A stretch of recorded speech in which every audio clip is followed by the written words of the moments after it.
Carl, ano ni siya dati, may sakit man good ni siya na RTA, to renal tubular acidosis.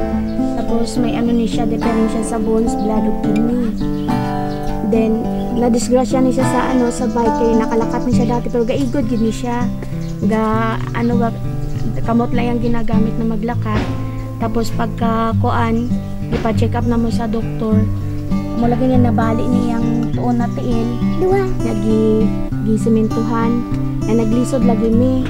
Motong nag-atumig social sa Maintana, ako na ginaglapit dito na nangay ko bulig lagi na maka-wheelchair kami kayo. Ako tukwaton pa manamo ni siya, niya lisod kayo. Motot pag ingon sa babae na patuon mo itong January 19, kaloy ang gitagaan mi karang wheelchair.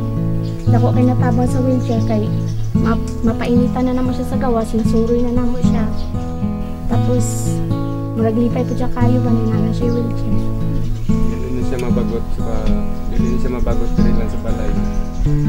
Malingaw naman siya, suroy-suroy na siya. Nag-abot ang wheelchair nitong January 19, pag-uli na mo dari. Or siya na gani ang lagas-lagas sa siyang kuya, gadulaan sa siyang kuya, niya kaya niya na sundon niyang kuya ba. Niya, pag may time na mo gawa siya dira, mapainitan na ni mo siya, niya butangan lang dulaan. Siya lang ba, nang dili na ko siya ingon na budlay na kayo, ganun, tapos masuroy, di na siya kayo bantayan. Makalihok na ko ba sa pundre sa balay. Ang iya magud ani pangarap niya maging military of doktor niya sa kuan na sige untat-untat og eskwela kay tungod mahina iyang system murag na lapse ang iyang pag-eskwela karon na naanay wheelchair amo na ni among gamiton sa ina murag silbi pong kuanan niya dito sa eskwelahan pa dili na siya na madisgrasya gani na magdagandagan dili na namo siya ipalingkod so makasulod na gid siya kaluyan sa Ginoo.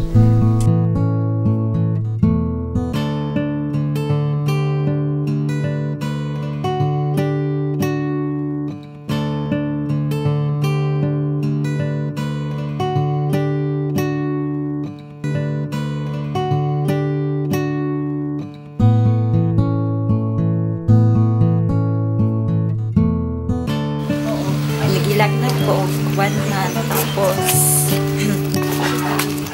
pag matka nakapagsukan ng og natukan ko og buot tinganin ko tapos sa wala pa ko wheelchair dili ko kalaan dili ko permento sa balay akong na sa balay sala sa TV nya karon nga naanak ko wheelchair nakita na nako ko unsa dai kung sa kanindot among atong view diri sa kalibutan sa among view sa likod sa among balay tukan niya na anak na kabaton ko og wheelchair dako jud nataba ang wheelchair sa ay makaala na ko sa nakaabot na ko kasa basta na ko siya natabang sa kaya di na po mahirapan akong mga bangkod nga magkarga sa kuwan kung asa ko gusto mo adto tapos dili na po ko maburing makasori-sori na ko kaso lang itulak lang ko kaya dili man ako makaya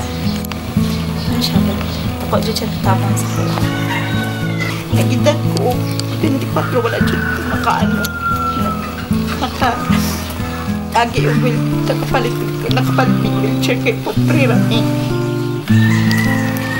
Kaya lang pasalamat ko sa sa doon o sa Mahintana. Ako dyan sila natabang sa ako kaya tungod kung wala dahil sa ilahan hindi ko maka-inunani hindi ko makalaabot kasi na ko gusto pero makalaab ako tungod sa ilang tabang sa ako ngayon tagaan ko nilang wheelchair. Kaya pasalamat ko sa dulog sa Mahintana.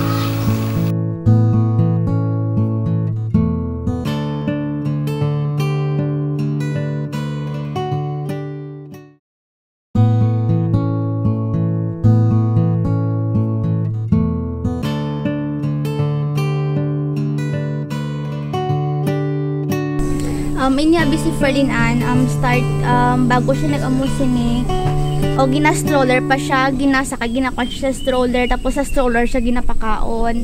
Then, tapos, every morning dati, ginalagay pa siya para para maglakad-lakad siya, ginapainit, tapos ginapalagaw. Tapos dati, permi lang hindi siya ginalalayan para makapungko lang. Para mapakaon siya. Tapos, wala namang gidapi siya sa vitamins nga kay gatas na lang kitang kag sabaw. Ang pwede lang gid makaano sa iya subong.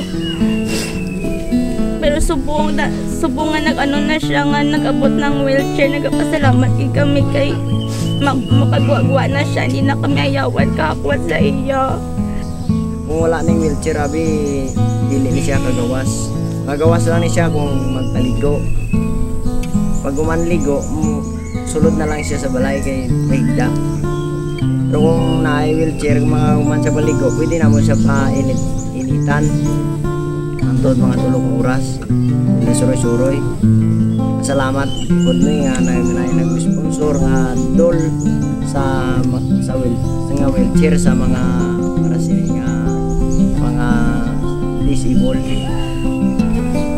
Kaya pasalamat din kami.